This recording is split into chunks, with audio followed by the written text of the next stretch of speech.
logical reason why Paul Manafort would take the chance of spending the rest of his life in prison by lying to the special counsel? I think that the obvious one on the table is a twofer. One, the loyalty that he has for Trump, which goes back a significant amount of time. And two, the expectation that at some point in this morass, he's going to get pardoned, that he's going to get the ultimate forgiveness of his sins by the president. And I think that's what animates and motivates him the way we've seen. So he can go in and lie and obfuscate. And I think that there is some degree of coordination with these judges, with the president, in that, you know, we're going to go and muddy up these waters as much as possible, make it harder for stuff to stick. And on the other side of that, for that good service, you know, the president's willing to make a pardon for them. And so there's no other reason, there's no other explanation beyond those 2 points for me. Right. I mean, Craig, that sounds like mob loyalty, to be honest with you. Because at the end of the day, even if Donald Trump were to pardon Paul Manafort in the federal cases, that doesn't have anything to do with the state of New York. These crimes were committed in the state of New York. And some of the weird new stuff we're finding about the handing over of campaign data at the cigar bar inside of Jared Kushner's 666 Fifth Avenue. Like, this is all, it sounds very mafia-like. Your book, one of the reasons we really wanted to have you on is that your book kind of talks about the sort of mobocracy that has developed around Donald Trump. Is that what this is? Absolutely. I think it's a real problem. I think one of the guys who looks really sort of stupid this week is Senator Richard Burr, who's the Republican chairman of the Senate Intelligence Committee, who said there was no evidence, no direct evidence of collusion. But look at Roger Stone and Paul Manafort. And if you look at Manafort, it goes way, way back to at least 2004, 2005, when he was essentially a Russian agent. He was being paid up to $10 million. His firm was being paid $10 million a year to install a pro-Russian, pro-Putin president in Ukraine. And if you look at those campaigns that he did for President Yanukovych, they were successful. He delivered for Putin, and he continued to do, and in many ways that seems to be a dry run of what he did in 2016, putting another pro-Putin president in the White House.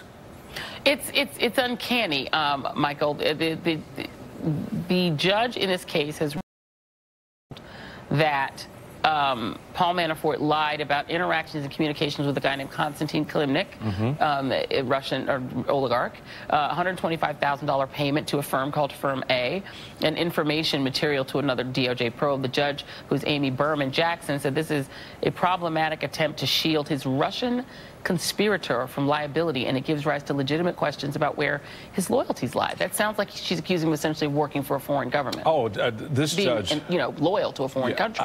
She was very clearly annoyed in addressing Mr. Manafort, and I think you're going to see that reflected ultimately in the sentence. I think, though, also, going back to your first question, maybe a third piece of this is the ongoing business relationships that Manafort and others have or want to have. And I suspect this is probably true a lot with Donald Trump as well. He still wants Trump Tower, Moscow. At the end of the day, that's the crown jewel for him. It's not the presidency of the United States. Right. It's not being leader of the free world. It's owning a hotel in Moscow. Yeah. That's the motivator. So I think there are a lot of financial interests, not so much political, but more financial interests that drive a lot of these folks, and how these families will be taken care of for their loyalty today in the future. Well, can you talk a little bit about that, Craig? 'Cause that's another fascinating piece of your book. Is Donald Trump has been pursuing this quest for a Trump Tower. Moscow goes back to the 80s. What is this about? I mean, there are lots of places you could build a Trump condominium. Why is he so focused and fixated on doing it in Russia? Right. Well, I go back to the early 80s, and if you go to 1984, you can see that a man named David Bogadin, who had ties to the Russian mafia, met with Donald Trump in Trump Tower. Trump Tower had just been opened up, and Bogadin came in and put down $6 million in cash. It's the equivalent of $15 million today. And he bought 5 condos. That was essentially laundering money for the Russian mafia. And if you look at Trump Tower over those years, I found at least 13 people who had been in Trump Tower who were associated with the Russian mafia. The Russian mafia, it's important to say, is a state actor. It's very unlike the Italian-American mafia we're more familiar in this country. So they report to Putin. And you can see Manafort over the years, among other things, he laundered money through a company called Lusical. And that was tied to a Russian mobster named Semyon Mogilevich, who's the financial genius behind the Russian mafia.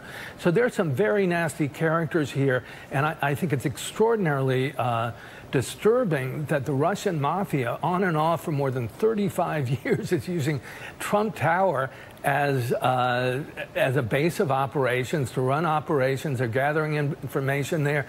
They bailed him out. Trump had overexpanded into Atlantic City. He had 6 bankruptcies totaling $4 billion. And when he came back, Russian money played a huge role in it. There was a firm named Bayrock that was based in Trump Tower, a real estate development company, and they partnered with Russia, with Trump again and again, and they put in money that much of which had been been laundered through vehicles like the FL Group, which is an Icelandic firm. Very quickly, Craig, do you think that Donald Trump, well, let's start with Paul Manafort. Do you think he's afraid of these Russians? Do you mean there have been some polonium incidents? Do you think he's scared of them? Well, it's certainly possible. I think there are 2 possible reasons. One, as Michael Steele said, is he's obviously protecting Donald Trump, and he's playing for pardon. But as you say, he again can face prosecution in state jurisdictions. But the Russian mafia is serious. There have been people dying over this. There have been a lot of unexplained deaths, and it wouldn't surprise me if Manafort was afraid of that. Yeah, let me quickly play Adam Schiff, the chairman of the House Intelligence Committee, talking about this lying and potential pardon seeking. The motivation here is if he told the truth about his relationship with someone affiliated with Russian intelligence while he was the campaign chairman, that would be so damaging effectively to Trump that it would negate his chance of a pardon. That, to me, is quite telling.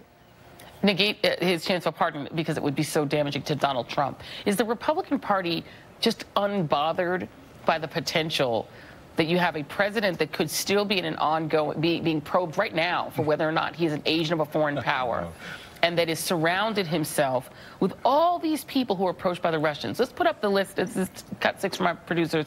Look at all these people who have been approached by Russians or lied about it. Donald Trump Jr., Jared Kushner, Ivanka Trump, Michael Cohen, Felix Sater, George Papadopoulos, Paul Manafort, Carter Page, Jeff Sessions, Michael Flynn, J.D. Gordon, Roger Stone, Michael Caputo. It just keeps going and going. Why is the Republican Party not concerned about this? Well, so let's separate and then join.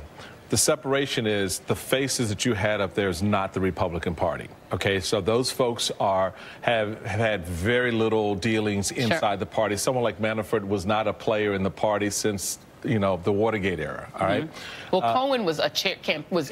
It was a chairman. He was a finance chair. Right. So, and Jeff Sessions. The vast majority of the people on that screen were not part of the Republican Party. Where you have the joining is around this idea of electing someone who is an outsider, Donald Trump. Along with that came all this other stuff. So to your question about why they tolerate this, why did the party put up? They're inside, they're frustrated as hell. They're mad about it, they're angry about it. But at the end of the day, it boils down to, will Donald Trump rally a significant fight inside of upcoming primary for me that I don't want to have to deal with that. I don't want to have to answer to that. And so it goes to something you and I have talked about a lot, and that is the unwillingness to lose an election because you're standing on principle. Yeah. You're standing on those foundational values of the party that go back many, many generations. All of that is now gone. Yeah. And for a lot of these folks, we're looking at the disposable politics of the Republican Party. We no longer need this. Debt, oh, we don't care about that because Donald Trump is president. Spending with abandon, we don't care about that because national emergency just calls because he wants to. We're there. Why? Because the promise of what he offers, which is judges.